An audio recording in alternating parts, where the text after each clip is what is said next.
I had a patient that came in just the other day, SIBO, but also H. pylori, crypto, and giardia. It's like, oh my, like those are some nasty infections. It's like, good luck. There's no amount of stress management or hydrochloric acid or sleep that will ever fix those infections. We need a serious boost to get rid of them.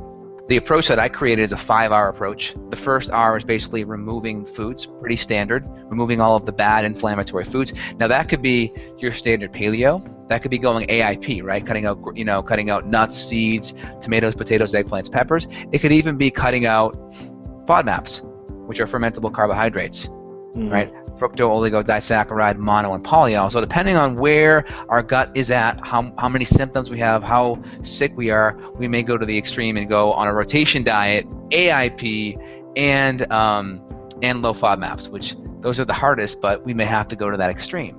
So removing the bad foods, replacing the hydrochloric acid, the enzymes, the bile salts, and then repair. This is going to be being on an adrenal program at the same time. That's going to help provide the cortisol building blocks, because we need cortisol to build our gut lining up. If it's too high, we break it down, but if we're chronically fatigued and weak and sick, too low, we don't have enough to build it up. So I'm seeing a lot of patients that are actually in the low boat. So being on an adrenal program will be essential, so we have the cortisol building blocks to actually build our gut up. And then along with that, we'll give the extra healing nutrients, L-glutamine, licorice root, certain probiotics, certain nutrients to help build that gut lining up as well. Slippery elm, aloe, ginger, just nice anti-inflammatory herbs there to help provide a good foundation. And then the 4th R, that's where the second remove comes in. That's where removing the infections happens. Doesn't happen first, it happens 4th. And that's really the key difference in my kind of approach. It comes in last or second to last, and the very last thing is going to be probiotics. And again, depending on where we're at, we may even have to go soil-based. I always tell my patients, we throw down seeds after we weed.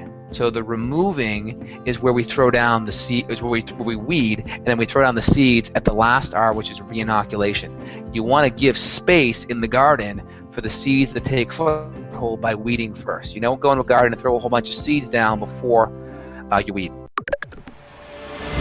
All right, welcome back, everyone. It's Mike Mutzel with HighIntensityHealth.com. I'm so grateful that you're with us today. We're with Dr. Justin Marchegiani, and he's an expert when it comes to treating the gut. And I know we've had many interviews regarding the gut before, but you're going to hear a unique perspective because he's a very knowledgeable guy, and he does a lot of stool testing, a lot of organic acid testing. And so we're going to kind of give you some insights about some of those testing modalities and kind of what he's learned over the course of his 10-year-plus career being a chiropractic physician. So Dr. Marchegiani, thank you so much for being here. Mike, it's so great to be here, and it was awesome to have you on my podcast just before, and it's like we're just kind of piggybacking right on top of the last hour. I love it. Exactly. Hopefully we don't get confused and say, wait, we already talked about that, but we didn't. I know, right? Totally. That's funny. Okay, so let's kind of talk about your backstory. I've seen a lot of your videos, which are really good, by the way, but I didn't realize that you yourself had an autoimmune disease. So kind of share with us like what that journey's been like and kind of where you come from. Yeah, great question. So I started off and I wanted to be a conventional medical doctor. I wanted to be a surgeon, ideally in orthopedics. And I worked in the surgery field for 4 years while I did my undergrad at UMass. And when I was in surgery, I would help hold the patients, and my main job was to hold the limbs on the diabetic patients as their limbs are being cut off because they were gangrenous, right?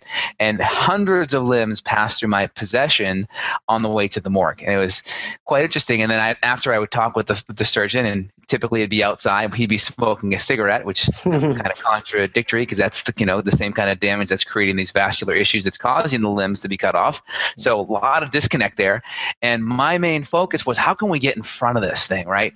These people are all, behind it. They're doing the end stage stuff. How can we get in front of it? And that's where functional medicine really became, the forefront for me, studying great doctors like Dr. Dan Kalish and other functional medicine pioneers to really get my foundation. And part of that foundation emanates in the gut and the adrenals and hormones and blood sugar. And we'll kind of go deeper into that today. But that's where my foundation came from. And in that in the travel there, I had, autoimmune thyroid condition. I had chronic fatigue, adrenal fatigue, brain fog. And I'm just like, what do I have to do? I'm sleeping 12 hours a night, having 6 cups of coffee a day, can't focus, can't think. My brain's is just like, it's stupid. I can't retain anything. What do I have to do to get back? And then it was just, let's just find people who are really good helping people, and let's just copy and do what they're doing, and then just re-examine the results. Mm-hmm. Results always speak for themselves. Yeah, fantastic story. Now, so Hashimoto's, I don't think that's very prevalent in men. Have you looked? I don't know that I've ever met another man with Hashimoto's. So do you have other autoimmune diseases? Like, talk about kind of the prevalence of Hashimoto's in men versus women. Yeah, so in women, you're going to see about 20% of all women are going to have, for the most part, Hashimoto's. About 1 in 5 in general. It's about 30 million people in the United States with autoimmune conditions or with hypothyroidism. Again, some of the studies show 50 to 90% are going to be autoimmune in nature.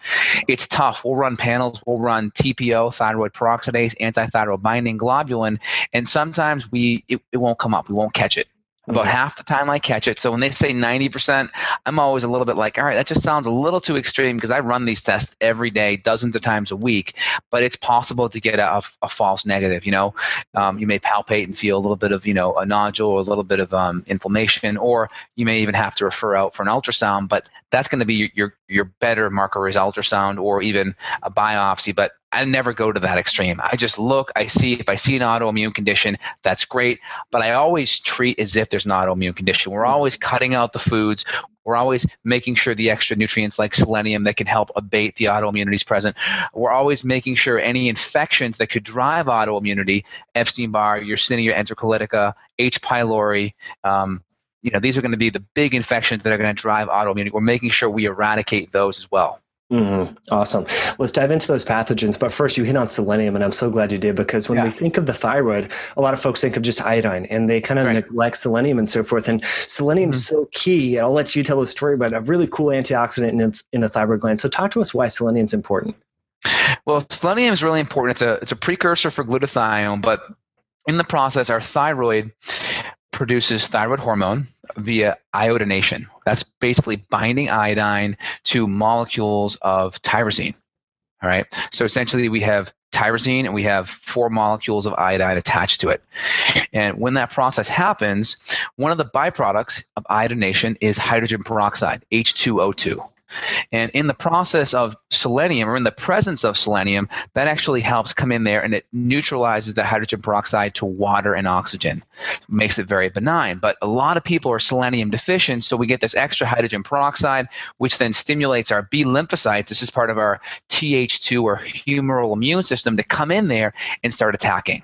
And when that whole process happens, thyroid hormone can spill out. You can feel hyper, but you're really hypo, and it's just this whole entire destruction that's happening. And the first thing I see anytime we have an autoimmune thyroid patient come in, we're really working on the adrenals, inflammation, diet, and selenium. 200 micrograms of selenium over 6 months will knock down the thyroid's 50%. Mm-hmm. Antibodies. Yeah, that's such a big story. And so I recommend it. I would love to hear your opinion. Anyone that's taking iodine should definitely take selenium along with that, because when you're taking iodine, as you just described, that organification of the tyrosine, meaning you're adding on the iodine residues and so forth, you're creating a lot of free radical stress. So if you're supplementing with iodine and not using selenium at the same time, you can be causing more harm than good. And I think that's why we see a lot of people that supplement with iodine unopposed with selenium. They have issues with iodine. Absolutely. And then the big form of selenium is going to be selenomethionine. Don't get stuck in there saying, well, I'm going to use Brazil nuts.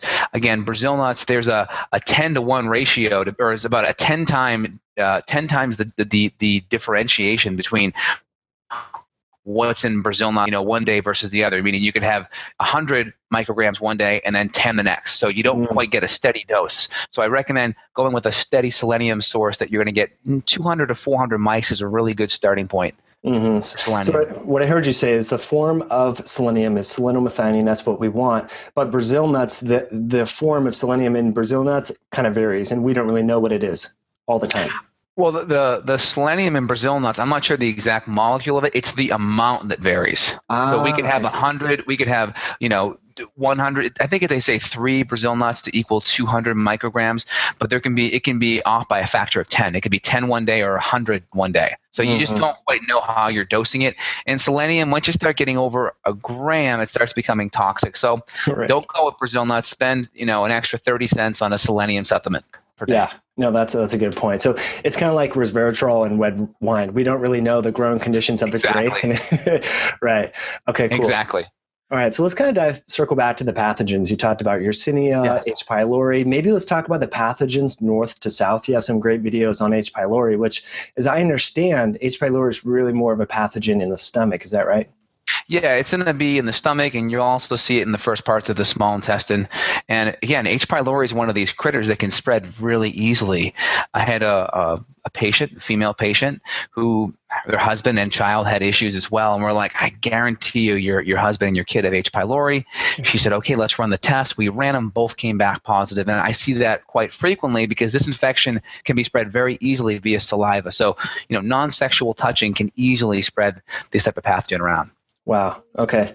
So in addition to affecting stomach acid production, we know that H. pylori does some other things. Do you want to kind of talk about that? Like H. pylori is one of these, it contains endotoxin, which we've talked a lot about on the show, Dr. Justin. And for those, just as a quick review, endotoxin is that bacterial appendage that's really pro-inflammatory. So is that kind of why H. pylori is bad, or is it that it affects stomach acid? Like, why don't we want it there? Well, the first thing that H. pylori does, you've already said it, it produces this enzyme called urease. So when we consume protein, one of the byproducts of protein digestion is urea, and that urease enzyme will basically hit that urea, and then off of that comes ammonia and CO2. So one of the things they test in an H. pylori breath test is excess of CO2, which we'll see with H. pylori is present. But the one thing that we're not touching upon is the ammonia. It's got a pH of 11. So again, our gut's typically a 1.5 to 2 or so pH. So if we throw in a pH of 11 in there, that can significantly increase the pH. And again, our stomach, right?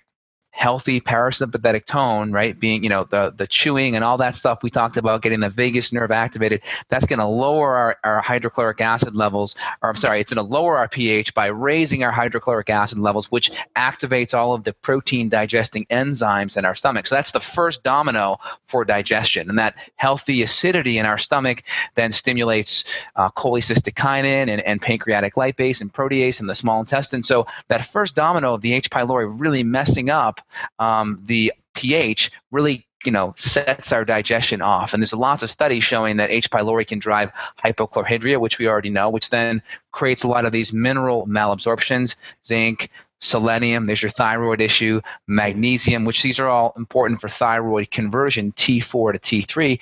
So we can have a whole host of issues from that. That's a big deal. And then also, does this tie into like acid-base balance inside the body? So we know that when we eat like processed carbohydrates, we become more acidic. When we eat hard cheeses and not enough vegetables. So can this bug actually cause us to be more acidic? Well, that's a really good question. When it comes to acidity in the blood, right, we have a pretty tight regulation right around 7.3, 7.35. Give or take 0.1. So our regulation of pH in our blood is very, very, very strict. It needs to be that way because a lot of our enzymes in our body are pH driven. But what I really see happening is inflammation. Right? I see inflammation, I see malabsorption, and it's very possible because if we have a lot of these healthy minerals, which may be alkaline in nature, and if we can't absorb them, break them down, utilize, and assimilate them, that could potentially affect our pH. Probably not going to affect our blood because our blood buffers from other areas, but it's definitely going to put stress on our body for sure. That's really good information. Now, you also had highlighted a study in one of your videos where you talked about individuals that were taking thyroid medication, and they also took proton pump inhibitors or acid suppressing medication. Do you want to talk about the connection between stomach acid and medications?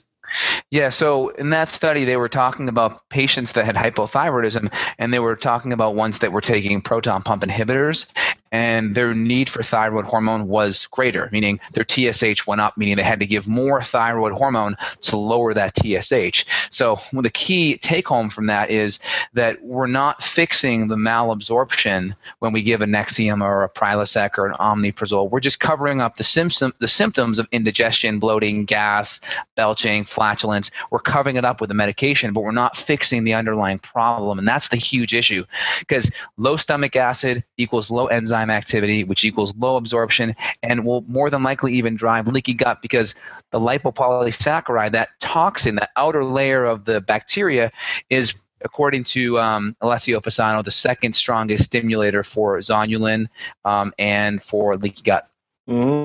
That's amazing.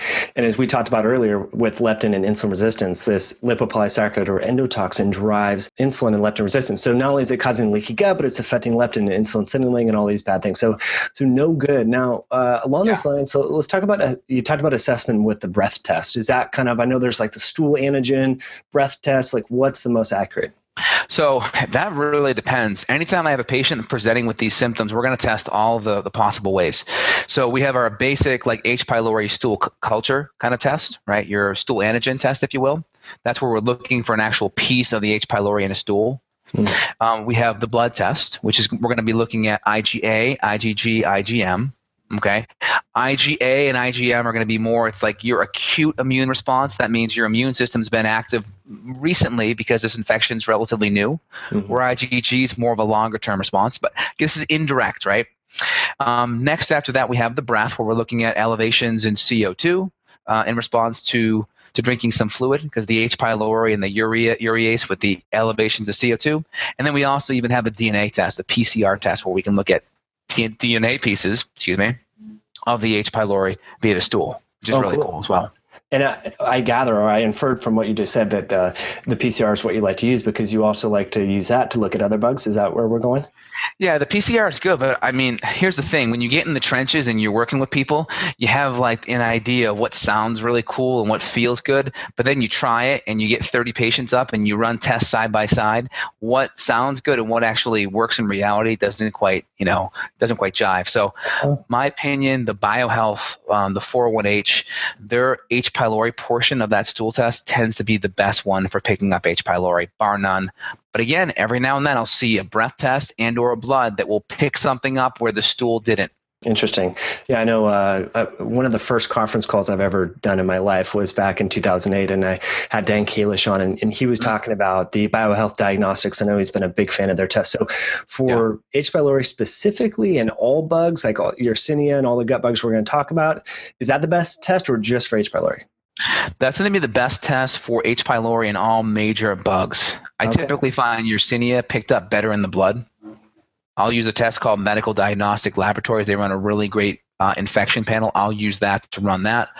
Anyone that's chronically ill, we'll run the BioHealth, and we'll either combine that with the DNA from DRG Laboratories. They are the ones that actually created the technology for Metametrics Genova, but they pulled it last year, which I'm like pulling my hair out. Why are you pulling out this great technology? Right. They pulled it out, and they redid it in this new lab called DRG, but the technology isn't quite as good as it used to be with Metametrics. So we'll use 1 to 3. I have about 4 or 5 different stool companies that I will kind of pick and choose from depending on the patient's issues.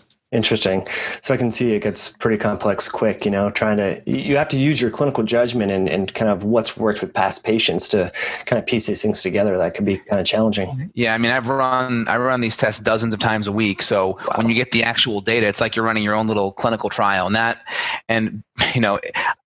got into this field by being around doctors that were already successful, and then I kind of followed suit, and then I just started then going out and testing my own things. And I'm like, you really want to look and see what's coming back up clinically, and then using that. Clinical research always trumps, the academic stuff, because it's here and now. It's instantaneous. You don't have this 10 or 20 year lag time of it getting back into the textbooks. Yeah, which is unfortunate.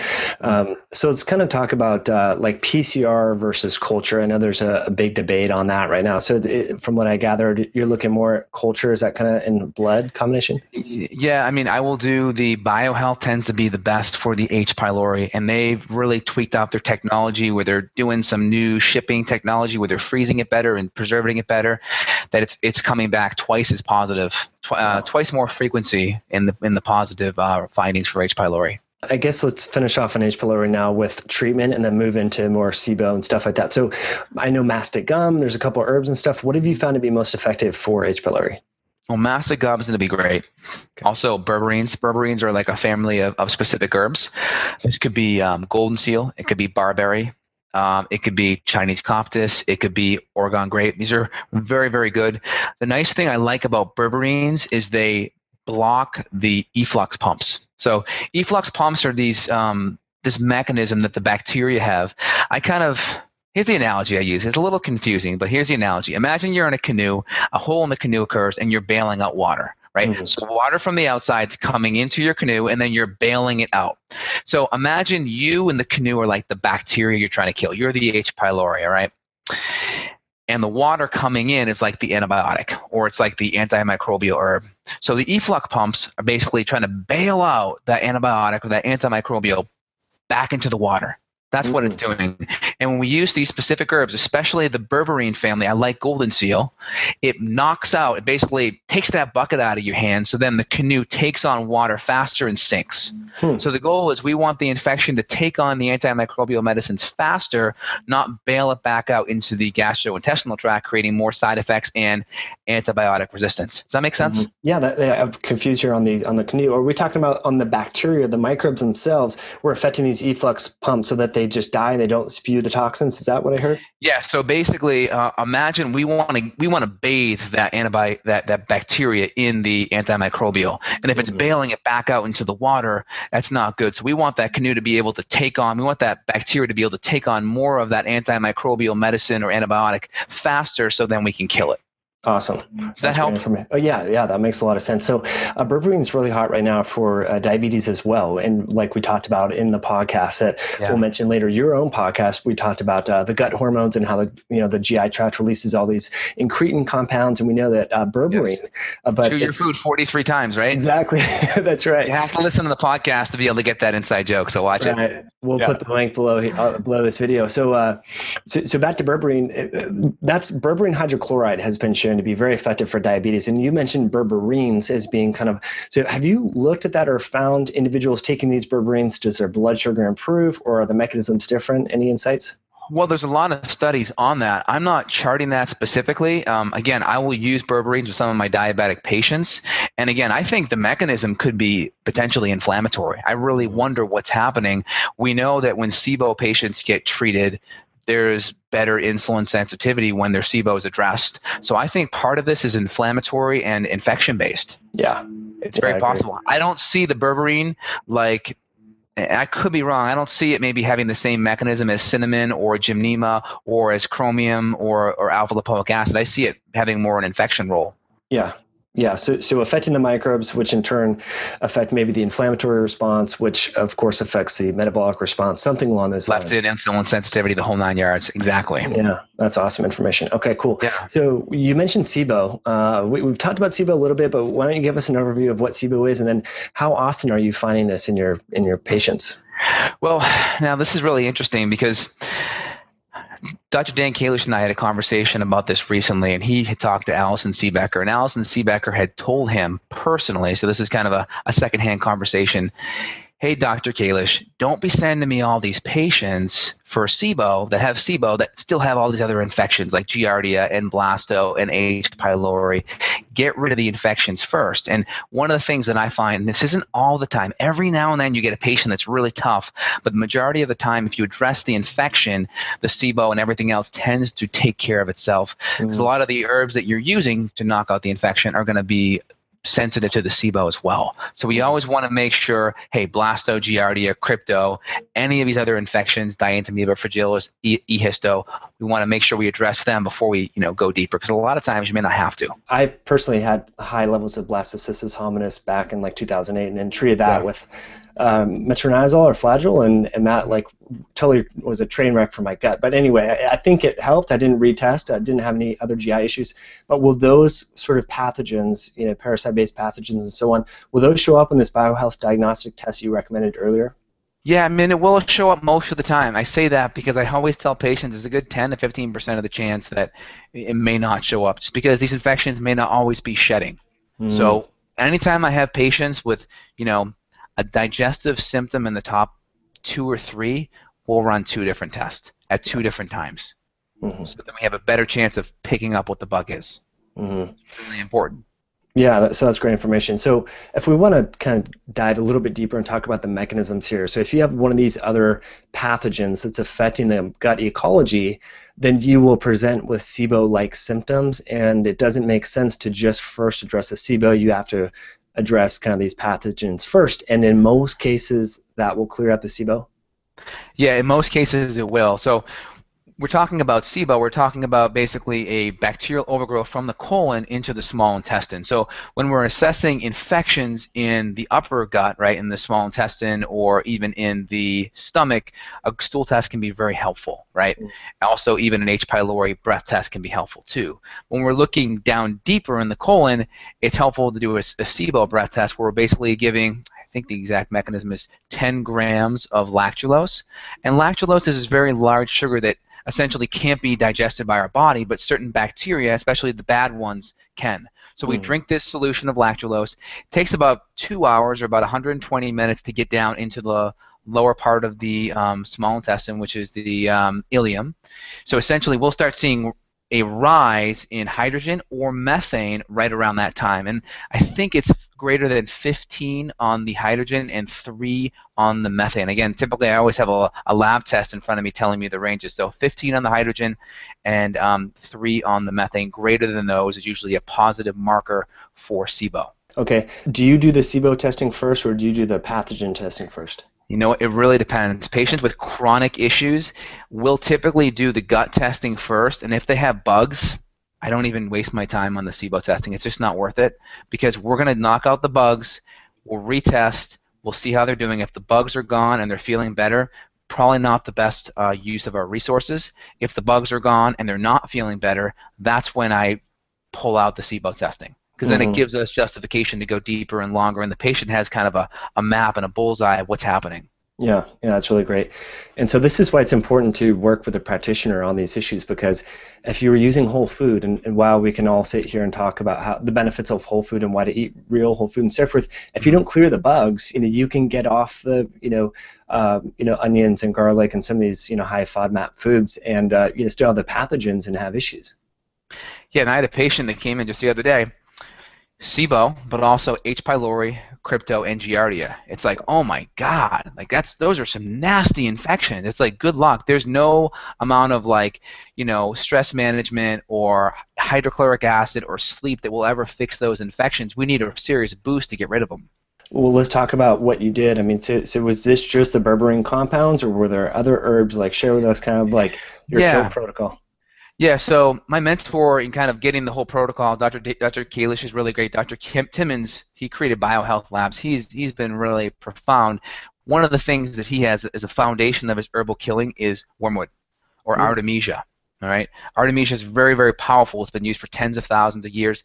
Again, for anyone listening, be careful with using artemisinine. There's been a lot of resistance or bacterial resistance with artemisinine. Using the whole herb artemisia, totally different. There's antioxidant properties in it that make it a little bit different. So artemisia is a better place to start. Again, you got to be careful, because there's a progression that I use in practice when treating infections. And sometimes the most important thing may be the infection, but we have to wait a few months to get there. So the approach that I created is a 5-hour approach. The first hour is basically removing foods, pretty standard, removing all of the bad inflammatory foods. Now that could be your standard paleo. That could be going AIP, right? Cutting out nuts, seeds, tomatoes, potatoes, eggplants, peppers. It could even be cutting out FODMAPs, which are fermentable carbohydrates, right? Fructo-oligodisaccharide, mono, and polyol. So depending on where our gut is at, how many symptoms we have, how sick we are, we may go to the extreme and go on a rotation diet, AIP, and low FODMAPs, which those are the hardest, but we may have to go to that extreme. So removing the bad foods, replacing the hydrochloric acid, the enzymes, the bile salts, and then repair. This is going to be being on an adrenal program at the same time. That's going to help provide the cortisol building blocks, because we need cortisol to build our gut lining up. If it's too high, we break it down, but if we're chronically fatigued and weak and sick, too low, we don't have enough to build it up. So I'm seeing a lot of patients that are actually in the low boat. So being on an adrenal program will be essential, so we have the cortisol building blocks to actually build our gut up. And then along with that, we'll give the extra healing nutrients, L-glutamine, licorice root, certain probiotics, certain nutrients to help build that gut lining up as well. Slippery elm, aloe, ginger, just nice anti-inflammatory herbs there to help provide a good foundation. And then The fourth R, that's where the second remove comes in. That's where removing the infections happens. Doesn't happen first, it happens fourth. And that's really the key difference in my kind of approach. It comes in last or second to last, and the very last thing is going to be probiotics. And again, depending on where we're at, we may even have to go soil-based. I always tell my patients, we throw down seeds after we weed. So the removing is where we throw down the seed, is where we weed, and then we throw down the seeds at the last R, which is reinoculation. You want to give space in the garden for the seeds to take foothold by weeding first. You don't go into a garden and throw a whole bunch of seeds down before you weed. We throw down seeds after we weed. That's really great info, because I think if we look at your hand, most people are starting here at the pinky, where they're taking probiotics or giving some antimicrobial herbs, and then they might do some diet things and so forth. But that connection between the adrenals and cortisol and gut repair, I haven't really heard before, but I know that's something that Kailash and so forth have been doing for quite some time. So thanks for explaining that. That's really a great place to start. So at first, as we want to just kind of reinforce, you started out with food, and it sounded a little complex. Autoimmune, paleo, and then so what are folks, if they're really complex and having an issue with the diet? And you mentioned they're autoimmune, paleo, and no seeds, no nuts, no potatoes, and so forth. What are they eating? So really simple. I know I have a nice list that I give all my patients. Basically, any kind of healthy meat, any kind of pasture-fed organic meat. This could be chicken, fish, turkey, beef. Again, shellfish, any type of fish. For the most part, we'd cut out eggs for the first month. So any kind of meat. And then regarding vegetables, we would, depending on how sick we are, we may go low FODMAP, we may not. So we have a list of our vegetables. I have a low FODMAP vegetable list that I give them, and we just talk about which ones work. And then we go over the fats, which you can do ghee, you can do tallow, beef, olive oil, MCT, coconut. Those are some good starting ones right there. Great. That's awesome. So it depends. The sicker people are and the more chronic, the more extreme. Like I had a patient the other day where we had to do a rotation element to it because they were just allergic to everything. So that's where it's like, you can do all the food allergy testing in the world, but if you got a serious leaky gut with multiple infections, anything you eat consistently, you'll develop a food allergen. Don't waste your money on food allergy testing because you already know if you eat it more than a couple days in a row, your immune system will be attacking it and responding. Fantastic. So let's kind of talk about yeast. This is something that I think you do a lot of organic acid testing, and yeast show up there. So we've talked about bugs and parasites and bacteria and so forth. Tell us kind of what you're seeing on the clinical side with yeast.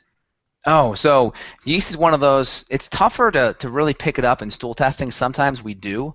BioHealth does not do a good job picking it up.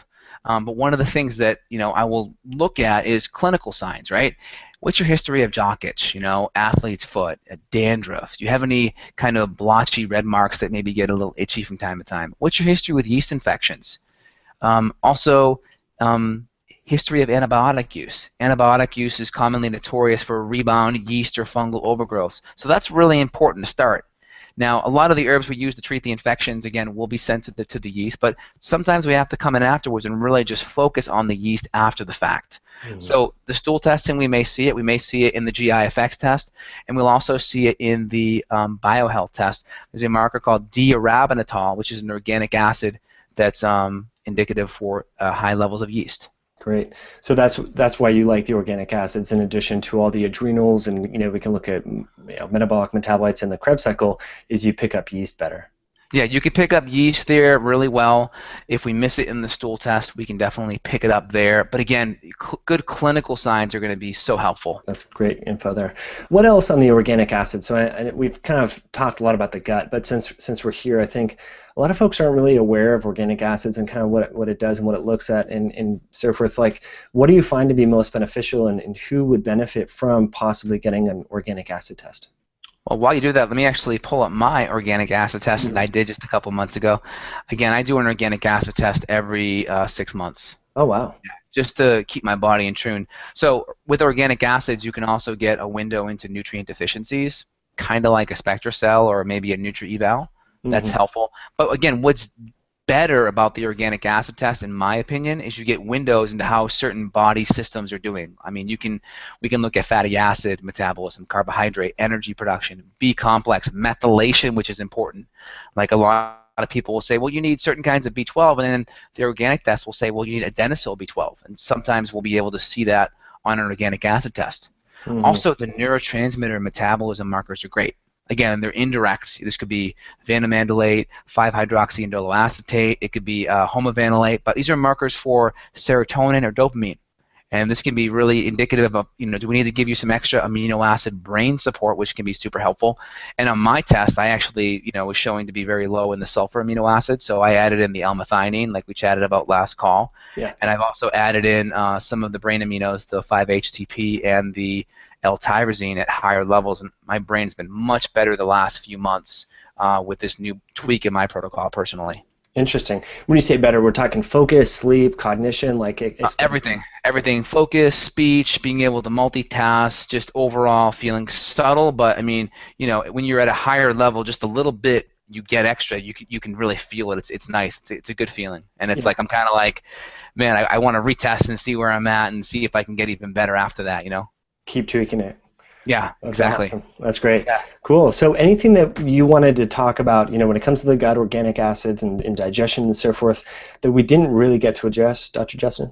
I think one thing to keep in mind is that inflammation in the gut is bidirectional. So if we're inflamed systemically, let's say we have an Epstein-Barr infection or we're just stressed because of emotions or stressed because of sleep, right? Inflammation externally outside of the gut can create inflammation in the gut. And then inflammation in the gut with the various inflammatory byproducts, biotoxins. You mentioned LPS or endotoxin. SIBO also produces lithocolic acid. All of these things can go outside of our gut and affect our mood, right?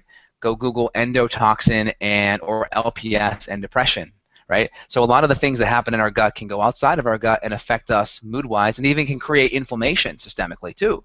Right? And people know that certain infections can create inflammation in the joints, like mycoplasma, or even maybe eating potatoes and nightshades can cause joint issues too. So inflammation food-wise can create systemic problems, and inflammation in the gut with the biotoxins can create problems outside of the gut. So it's kind of this two-lane highway of inflammation in, inflammation out.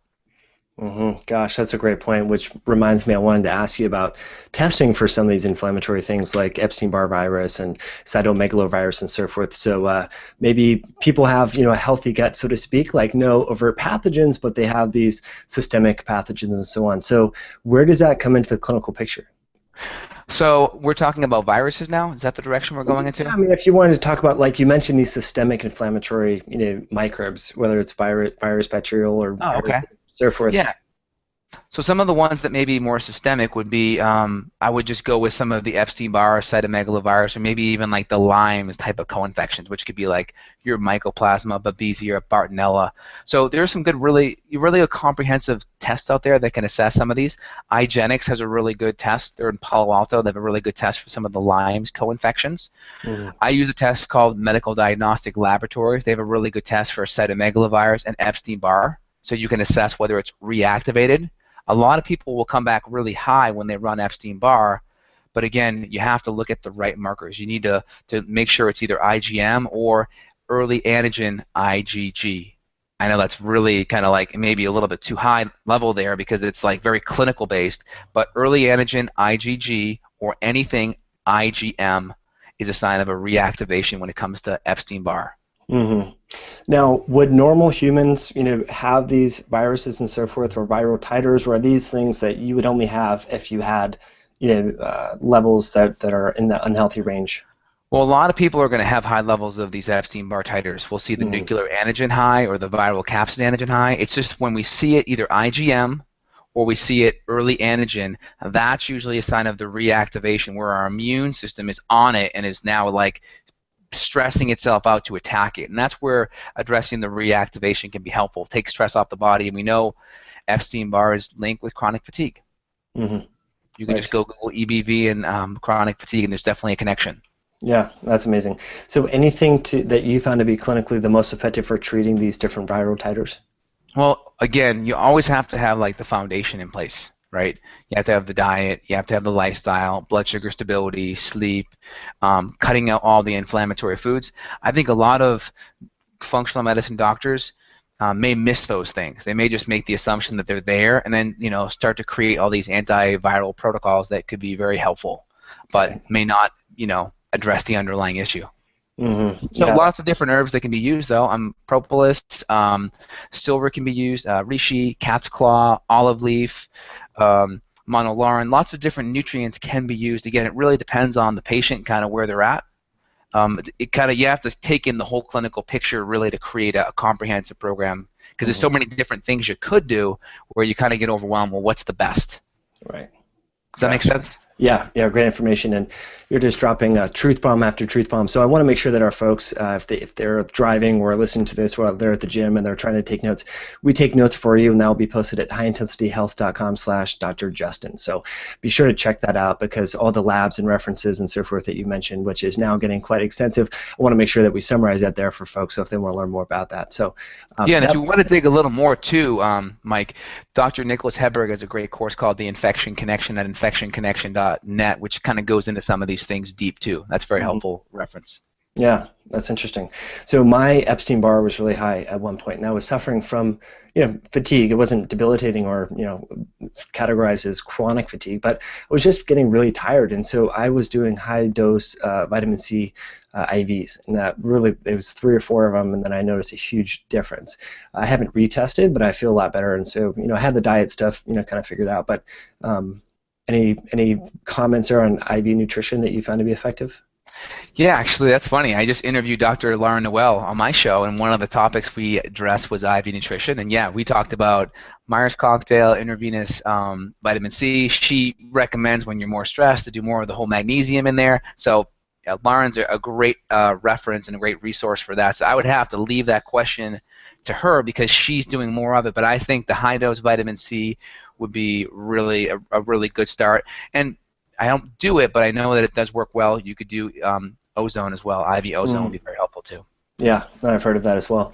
Awesome. Well, this has been just fantastic. You have so much information here, Dr. Justin, just a wealth of information. So there's 2 questions that we ask every guest on the show.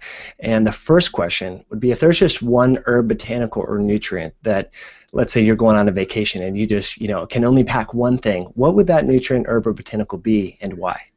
All right, I think my favorite herb that I use for adrenal support is going to be eleuthero. Eleuthero is my favorite herb. It helps boost immune function, but also increases DHEA, which is a precursor to a lot of your anabolic hormones. I'm a big fan of eleuthero, but I go back and forth between eleuthero and ashwagandha. Ashwagandha is great for immune and stress balancing. Eleuthero is better for vitality, so I kind of oscillate. So I'd probably say eleuthero for that trip, for sure. Fantastic. That's great. Now, any brands in particular that you like, or products specifically that you found to be most effective? Herb Farm makes a really good eleuthero. Okay. Herb Farm, I like them. They use the whole herb, and it's very potent. Yeah, awesome. That's great. Great tip there. So the last question, if you were in an elevator with Barack Obama or a congressman and they turned to you and said, hey, Dr. Justin, as a healthcare practitioner, what's one lifestyle tip or one strategy that we should have all Americans do? What would that lifestyle tip or health strategy, what would you say to them, and why? Well, if I was talking to them, one of the things I think I would mention would be just really subbing the grains for greens. That's the big thing. Patients come in, they're like, what am I going to eat? I'm cutting out the majority of what I eat. It's like really simple. Instead of grains, eat greens. And again, we're assuming the proteins and the healthy fats are already there. That's the big assumption, though. I know that. So sub the grains for greens. Simple. That'd be it. That's awesome. I love that. So, and you also have your own podcast. You have a very active YouTube channel and stuff. You want to kind of plug the links and kind of tell our listeners where they can find you best? Yeah, beyondwellnessradio.com. Again, you can find us on iTunes. You can subscribe there to our email list. Again, we just interviewed you, which was a great podcast, so all your listeners should be able to hear you in action as well. justinhealth.com and fixyourthyroid.com. Awesome. Those are my big pet projects. Fix Your Thyroid's all about thyroid. It's my thyroid connoisseur website, and Justin Health's my clinic site. Again, I have a thyroid series, an in-depth thyroid series, and female hormone series on each. And again, I have a couple of spots I open up per month to help patients with a one-on-one complimentary consult to kind of get them started to figure out what the next step in their health journey is to get well. Oh, that's awesome. Well, Dr. Justin, thank you so much for being here. You're just a wealth of information. I love how you explain things and use those analogies and so forth. And folks, we'll post the show notes again at highintensityhealth.com/Dr. Justin. So I hope you have a great afternoon and a good weekend. Thanks a lot, Mike. You too.